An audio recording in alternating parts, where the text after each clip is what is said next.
നമുക്ക് വീഡിയോയിലേക്ക് പോകാം. എപ്പിസോഡിന്റെ സ്റ്റാർട്ടിങ്ങിൽ സോളാർ ഇയർ 198 ടോക്കിയോയിലെ കിറ്റാക്കു എന്ന സിറ്റിയാണ് കാണിക്കുന്നത്. അവിടെ ഒരു ട്രെയിൻ പോകുന്നുണ്ട്. അതിനകത്ത് ഒരു വ്യക്തിയുടെ വായിൽ നിന്ന് എന്തോ പുക വരുന്നു. പെട്ടെന്ന് തന്നെ അദ്ദേഹത്തിന്റെ ദേഹം മുഴുവനും തീ ആളിപ്പടരാൻ തുടങ്ങുന്നു. ഇത് കാരണം ആ കമ്പാർട്ട്മെന്റും കത്തിപ്പോകുന്നു. പെട്ടെന്ന് അവർ ഒരു സ്റ്റേഷന് മുമ്പിൽ ആ കമ്പാർട്ട്മെന്റ് റിലീസ് ചെയ്യുന്നു. ഇതൊക്കെ കണ്ടുകൊണ്ട് നമ്മുടെ ഹീറോയും അവിടെയുണ്ട്. ഇവന്റെ പേരാണ് ഷിൻറ കുസക്കാബെ. ഇങ്ങനെ ഇവൻ നോക്കുമ്പോൾ ആ കമ്പാർട്ട്മെന്റിന്റെ അകത്തു നിന്ന് ദേഹം മുഴുവനും തീ പിടിച്ച ആ വ്യക്തി വെളിയിൽ വരുന്നു. അദ്ദേഹം ഇപ്പോ ഒരു മോൺസ്റ്ററെ പോലെയാണ് ഉള്ളത്. ഇങ്ങനെ നമ്മുടെ ഹീറോ ഫൈറ്റ് ചെയ്യാൻ റെഡിയായി നിൽക്കുമ്പോൾ അവിടെ സ്പെഷ്യൽ ഫയർഫോഴ്സ് വരുന്നു. അവർ അവിടെയുള്ള സിവിലിയൻസിനോട് അവിടെ നിന്ന് പോകാൻ പറയുന്നു. നമ്മുടെ ഹീറോയെ കണ്ട് ക്യാപ്റ്റൻ, നീ ഇവിടെ എന്താണ് ചെയ്യുന്നത്? ബാക്കിയുള്ളവരുടെ കൂടെ ഇവിടെ നിന്ന് പോ. ഇത് കേട്ട് ലിeutenant എന്തോ പറയാൻ ശ്രമിക്കുന്നുണ്ട്. ബട്ട് ക്യാപ്റ്റൻ അതൊന്നും മൈൻഡ് ചെയ്യുന്നില്ല. ഇങ്ങനെ അവർ ഫൈറ്റ് ചെയ്യാൻ റെഡിയായി നിൽക്കുന്നു. ക്യാപ്റ്റൻ അവരുടെ ടീമിലെ സിസ്റ്ററോട് പ്രയർ തുടങ്ങാൻ ആവശ്യപ്പെടുന്നു. ഇങ്ങനെ സിസ്റ്റർ പ്രയർ ചെയ്യാൻ തുടങ്ങിയതും അവർ ഫൈറ്റ് ചെയ്യാൻ പോകുന്നു. ലിeutenant എന്തോ ഒരു വെപ്പൺ ഉപയോഗിച്ച് ആ മോൺസ്റ്ററെ അറ്റാക്ക് ചെയ്യുന്നു. ഇത് കണ്ട് ആ മോൺസ്റ്റർ അവരെ തന്റെ ഫയർ ഉപയോഗിച്ച് അറ്റാക്ക് ചെയ്യുന്നു. പെട്ടെന്ന് തന്നെ അവരുടെ ടീമിലെ ഒരു പെൺകുട്ടി ആ തീ ഇല്ലാതെയാക്കുന്നു. പെട്ടെന്ന് ക്യാപ്റ്റൻ ആ മോൺസ്റ്ററിന്റെ ചെസ്റ്റിൽ ഒരു പഞ്ച് കൊടുക്കുന്നു. എന്നിട്ട് തന്റെ കയ്യിലുണ്ടായിരുന്ന വെപ്പന്റെ ബട്ടൺ പ്രസ് ചെയ്തതും ആ മോൺസ്റ്റർ ഇല്ലാതെയാകുന്നു. മോൺസ്റ്ററെ കൊന്നതിന് ശേഷം എല്ലാവരും ലാറ്റോം എന്ന് പറയുന്നുണ്ട്.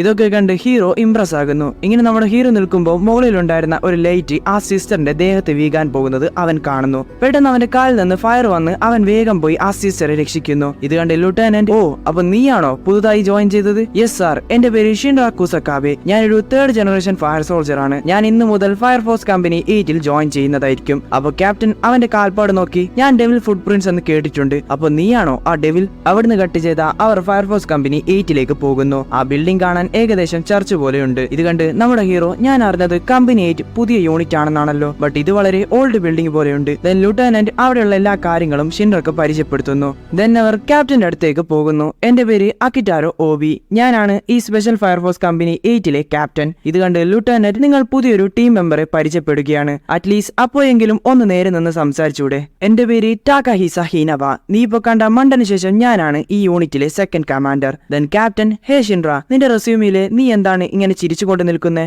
ഇത് കേട്ട് ഷിൻറ, സോറി സാർ, ഞാൻ ടെൻഷൻ ആകുമ്പോ എന്റെ ഫേസ് വല്ലാതെ ടൈറ്റ് ആകും. ഇത് കാരണം എന്റെ പല്ല് വെളിയിൽ വന്ന് ഇങ്ങനെയുള്ള ഒരു എക്സ്പ്രഷൻ ആണ് ഉണ്ടാകുക. സോ ബേസിക്കലി ഞാൻ എപ്പോ ടെൻഷൻ ആയാലും ഞാൻ സ്മൈൽ ചെയ്യും. ഇത് കേട്ട് ക്യാപ്റ്റൻ അവന്റെ അടുത്ത് വന്ന് അവനെ ടെൻഷൻ ആക്കാൻ ശ്രമിക്കുന്നു. ഷിൻറ അവനെ കൊണ്ട് പറ്റുന്നത് പോലെ നെർവസ് ആകാതിരിക്കാൻ ശ്രമിക്കുന്നുണ്ട്. ബട്ട് അവസാനം അവൻ ടെൻഷനായി സ്മൈൽ ചെയ്യുന്നു. ഇത് കണ്ട് ക്യാപ്റ്റൻ ഒരുപാട് ചിരിക്കുന്നു. സോ ഷിൻറ, നീ എന്തുകൊണ്ടാണ് ഫയർഫോഴ്സിൽ ജോയിൻ ചെയ്തത്? ഇത് കേട്ട് ഷിൻറ, സത്യം പറയുകയാണെങ്കിൽ ഞാനൊരു ഹീറോ ആകാൻ വേണ്ടിയാണ് വന്നത്. ഇത് കേട്ട് ക്യാപ്റ്റൻ, ഹീറോ ആകുന്നതൊക്കെ നല്ലതാണ്, ബട്ട് ഫയർഫോഴ്സിൽ മെയിൻലി ടീം വർക്കാണ് വേണ്ടത്. ടീം വർക്ക് ഉണ്ടെങ്കിൽ മാത്രമേ നമുക്ക് കൂടുതൽ ജീവൻ രക്ഷിക്കാൻ സാധിക്കൂ. സോ അതെപ്പോഴും ഓർക്കണം. ഇത് കേട്ട് ഹീനവ, ഞാൻ പറയുന്നതിൽ എന്തെങ്കിലും തെറ്റുണ്ടെങ്കിൽ തിരുത്താവുന്നതാണ്. ട്രെയിനിങ് അക്കാഡമിയിൽ നിന്നെ എല്ലാവരും ഡെവിൽ എന്നാണ് റെഫർ ചെയ്തത്. അതിന് കാരണമായി പറയുന്നത് നിന്റെ കുട്ടിക്കാലത്ത് നടന്ന ഒരു ഇൻസിഡന്റ് ആണ്. സോ എനിക്ക് മനസ്സിലാക്കാൻ സാധിച്ചത് നീ നിന്റെ ആ ബാഡ് റെപ്യൂട്ടേഷൻ ഇല്ലാതാക്കാൻ വേണ്ടിയാണ് ഒരു ഹീറോ ആകാൻ ശ്രമിക്കുന്നത്. ഇവിടെ സിസ്റ്ററും മുമ്പ് കണ്ട പെൺകുട്ടിയും, അവളുടെ പേര് മാക്കി എന്നാണ്, ബാത്റൂമിൽ വെച്ച് ഷിൻറയെ പറ്റി സംസാരിക്കുന്നു. സിസ്റ്റർ, നിങ്ങൾക്ക് തോന്നുന്നുണ്ടോ അവനെയാണ് നമ്മൾ കാത്തിരുന്നതെന്ന്? ഇത് കേട്ട് സിസ്റ്റർ,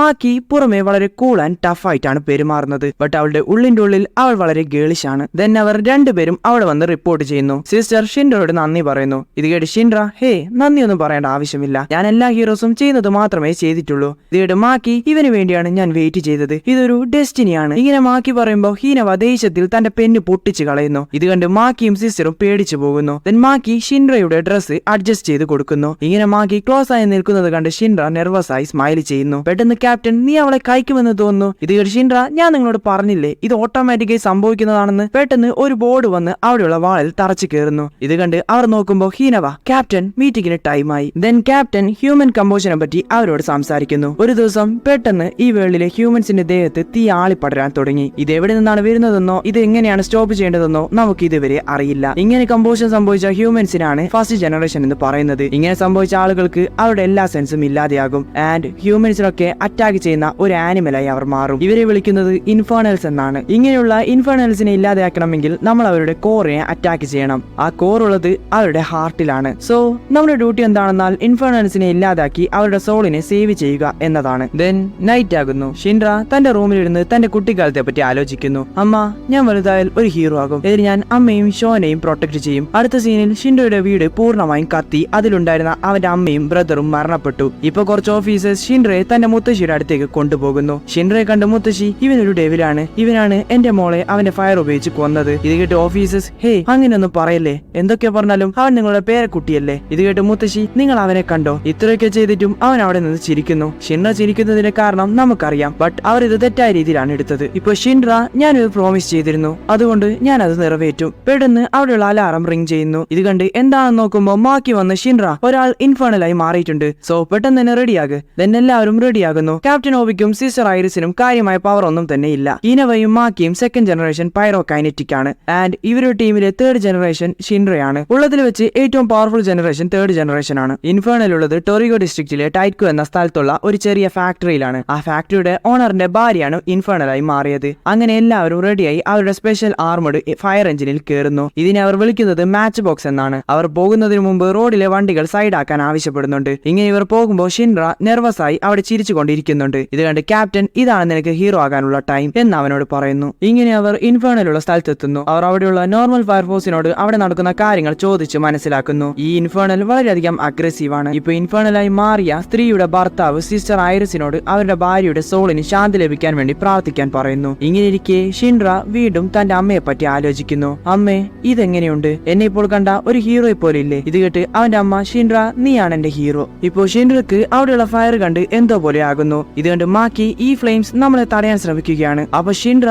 ഈ ഫയറൊക്കെ കണ്ട് അവന്റെ വീട് കത്തിയത് ആലോചിക്കുന്നു. ഇത് കണ്ട് മാക്കി ഷിൻഡ്ര എന്തു പറ്റി, നീ ഓക്കെ അല്ലേ? പക്ഷെ ഷിൻഡ്രക്ക് ഒന്നും തന്നെ പറയാൻ സാധിക്കുന്നില്ല. അപ്പൊ ക്യാപ്റ്റൻ വന്ന് ഷിൻഡ്ര നീയല്ലേ പറഞ്ഞത് നിനക്ക് ഹീറോ ആകണമെന്ന്. നമ്മൾ ഫയർ സോൾജേഴ്സ് നമ്മുടെ ടീംമേറ്റ്സിനെ വിട്ട് ഓടിപ്പോകാറില്ല. നീ നമ്മുടെ ഡ്രസ്സിലെ ബ്ലൂ കളർ സ്ട്രിപ്പ് ശ്രദ്ധിച്ചോ, അത് വെറുതെ വെച്ചതല്ല. ഈ സ്ട്രിപ്സ് നമ്മളെല്ലാവരെയും ബൈൻഡ് ചെയ്ത് ഒന്നാക്കും. ഭയപ്പെടുന്നത് തെറ്റല്ല, അത് ഉപയോഗിച്ച് നീ ഈ സിറ്റുവേഷൻ കൂളായി ഹാൻഡിൽ ചെയ്യണം. ഇത് കേട്ട് ഷിൻഡ്ര ഓക്കെ എനിക്ക് മനസ്സിലായി എന്ന് പറയുന്നു. ദെൻ മാക്കി തന്റെ പവർ യൂസ് ചെയ്ത് ആ ഫയറിനെ നീക്കം ചെയ്യാൻ ശ്രമിക്കുന്നു. ബട്ട് ആ ഫയർ നേരെ വന്ന് ഷിൻഡ്രയെ അറ്റാക്ക് ചെയ്യുന്നു. ഇത് കാരണം ഷിൻഡ്രയുടെ ബോധം പോകുന്നു. അവൻ വീണ്ടും തന്റെ പാസ്റ്റ് ആലോചിക്കുന്നു. വീട് കത്തിയതിനു ശേഷം അവിടെയുള്ള ആളുകൾ നീ അവനെ കണ്ടോ, അവന്റെ പേരാണ് ഷിൻഡ്ര. എല്ലാവരും പറയുന്നത് അവനാണ് ഇതിന് കാരണമെന്ന്. ഈ ഫയറിന്റെ പവർ കാരണം അവന്റെ ബ്രദർ ഷോന്റെ ഒരു എല്ല് പോലും അവർക്ക് കണ്ടെത്താൻ സാധിച്ചിട്ടില്ല. ഇതൊക്കെ കേട്ട് ഷിൻഡ്ര എനിക്ക് ഇതിൽ നിന്ന് ഓടിപ്പോകാൻ സാധിക്കില്ല, ഞാനല്ല അത് ചെയ്തത്. എന്റെ വീട് കത്തിയപ്പോൾ ഞാൻ അവിടെ ഒരാളെ കണ്ടിരുന്നു. ഞാനും അമ്മയും ഷോയും അല്ലാതെ അന്ന് അവിടെ ആരോ ഉണ്ടായിരുന്നു. അത് ആരാണെങ്കിലും ഞാൻ അവനെ കണ്ടുപിടിക്കും. അപ്പൊ അവിടെയുള്ള സ്ത്രീകൾ ഓ അവന്റെ സ്മൈല് കണ്ടോ, അവനൊരു ഡെവിലാണ്. അന്ന് തൊട്ട് ഞാൻ മനസ്സ് തുറന്ന് ചിരിച്ചിട്ടില്ല. അപ്പൊ അവനെ ആരോ ഡെവിൽ ഡെവിൽ എന്ന് വിളിക്കുന്നു. പെട്ടെന്ന് ഷിൻഡ്ര കണ്ണു തുറക്കുന്നു. അത് ഹീനവയായിരുന്നു. ഇത് കണ്ട് ഷിൻഡ്ര എന്റെ ബോധം പോയിട്ട് കുറച്ചു സമയമായോ. ഇത് കേട്ട് ഹീനവ 5 സെക്കൻഡ്സ് ആയിട്ടേ ഉള്ളൂ എന്ന് പറയുന്നു. ദെൻ ക്യാപ്റ്റൻ ആ ഇൻഫേർണലിനെ നോക്കുന്നു. ശേഷം എല്ലാവരോടും ഫൈറ്റ് ചെയ്യാൻ റെഡിയാകാൻ പറയുന്നു. ഷിൻഡ്ര മാക്കിയും ഞാനും ഇൻഫേർണലിനെ ഡിസ്ട്രാക്ട് ചെയ്യാം. ദെൻ നിന്റെ പവർ കിക്ക് ഉപയോഗിച്ച് അതിനെ ഇല്ലാതാക്കണം. ഇത് കേട്ട് ഷിൻഡ്രയും റെഡിയായി നിൽക്കുന്നു. അങ്ങനെ അവർ അതിനെ അറ്റാക്ക് ചെയ്യാൻ പോകുന്നു. ഹീനവ തന്റെ ഗൺ ഉപയോഗിച്ച് അതിനെ ഷൂട്ട് ചെയ്യുന്നു. മാക്കിയും ക്യാപ്റ്റനും അതിനെ അറ്റാക്ക് ചെയ്യാൻ പോകുന്നു. ഇൻഫേർണൽ വന്ന് ക്യാപ്റ്റനെ അറ്റാക്ക് ചെയ്യുന്നു. ഇത് കണ്ട് മാക്കി അവിടെ നിന്ന് ക്യാപ്റ്റനെ രക്ഷിക്കുന്നു. അടുത്ത ടേൺ ഷിൻഡ്രയുടെയാണ്. ഷിൻഡ്ര തന്റെ മനസ്സിൽ പറയുന്നു ഞാൻ 2 പ്രോമിസ് ചെയ്തിരുന്നു, ഞാനൊരു ഹീറോ ആകുമെന്നും ഞാൻ എന്റെ ഫാമിലിയെ പ്രൊട്ടക്ട് ചെയ്യുമെന്നും. ബട്ട് എന്നെ കൊണ്ട് ആ 2ാമത്തെ പ്രോമിസ് പൂർത്തിയാക്കാൻ സാധിച്ചില്ല. ബട്ട് ഞാൻ എന്റെ ആദ്യത്തെ പ്രോമിസ് നിറവേറ്റും. മോം നിങ്ങൾ കാണുന്നുണ്ടെന്ന് പ്രതീക്ഷിക്കുന്നു. ഇത് പറഞ്ഞ് ഷിൻഡ്ര തന്റെ പവർ റിലീസ് ചെയ്യുന്നു. ആളുകൾ എന്തൊക്കെ പറഞ്ഞാലും ഞാനൊരു ഹീറോ ആകും എന്ന് പറഞ്ഞ് അറ്റാക്ക് ചെയ്യാൻ റെഡിയായി നിൽക്കുന്നു. ഇത് കണ്ട് ഹീനവ സിസ്റ്ററോട് പ്രയർ സ്റ്റാർട്ട് ചെയ്യാൻ പറയുന്നു. ഇങ്ങനെ ഷിൻഡ്ര അതിനെ അറ്റാക്ക് ചെയ്യാൻ പോകുന്നു. ഇങ്ങനെ പോകുമ്പോൾ അവനെ ആളുകൾ പറഞ്ഞ കാര്യങ്ങളൊക്കെ ഓർത്ത് അതിന്റെ ദേഷ്യവും സങ്കടവും ഒക്കെ ചേർന്ന് അവൻ ആ ഇൻഫേർണലിന്റെ കോറിൽ ഒരു പവർഫുൾ കിക്ക് കൊടുക്കുന്നു. ഇത് കണ്ട് മാക്കി ഓ അപ്പൊ ഇതാണോ തേർഡ് ജനറേഷന്റെ പവർ. ഇൻഫേർണലിനെ ഇല്ലാതാക്കിയതിനു ശേഷം അതിന്റെ സോളിന് ശാന്തി ലഭിക്കാൻ എല്ലാവരും പ്രാർത്ഥിക്കുന്നു. ദെൻ ആ ഇൻഫേർണലിന്റെ ഭർത്താവ് സിസ്റ്റർ എന്റെ ഭാര്യയ്ക്ക് ശാന്തി ലഭിച്ചോ. ഇത് കേട്ട് സിസ്റ്റർ നിങ്ങളുടെ വൈഫ് സേഫ് ആണ്, അവളുടെ സോൾ എറ്റേണൽ ഫ്ലെയിമിലേക്ക് തിരിച്ചു പോയിട്ടുണ്ട്. അവളുടെ സഫറിംഗിൽ നിന്ന് ഷിൻഡ്രയാണ് അവളെ രക്ഷിച്ചത്. ഇത് കേട്ട് അദ്ദേഹം പൊട്ടിക്കരയാൻ തുടങ്ങുന്നു. താങ്ക് യു ഷിൻഡ്ര, നീ അവളുടെ വേദനയിൽ നിന്ന് അവളെ മോചിപ്പിച്ചു. ദെൻ അവിടെയുള്ള നാട്ടുകാരും അവരുടെ വർക്കിനെ അഭിനന്ദിക്കുന്നു. ദെൻ ക്യാപ്റ്റനും ഷിൻഡ്രയെ അഭിനന്ദിക്കുന്നു. അങ്ങനെ ഈ സീനോട് കൂടി ഈ എപ്പിസോഡ് അവസാനിക്കുന്നു. സോ വീഡിയോ ഇഷ്ടപ്പെട്ട സബ്സ്ക്രൈബ് ചെയ്യുക.